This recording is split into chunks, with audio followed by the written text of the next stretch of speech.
Guys, andito po kami ngayon sa Nyugan. Ayan ang minala. Naglalagas kami ng nyug. Wala ngayong gaanong bunga kasi binagyo ang aming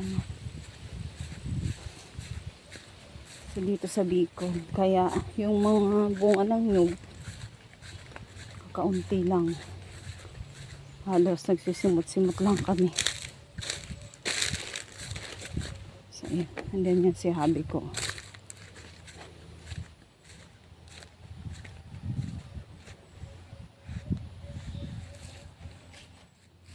Ayan, yan yung mga ani namin.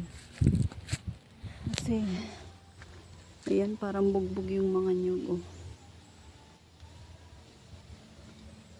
Putol yung mga dahon. Hanggang ngayon hindi pa nahuhulog yung mga naputol na dahon.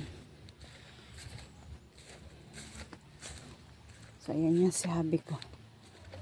Magkakawit siya ng nyug. Ayan.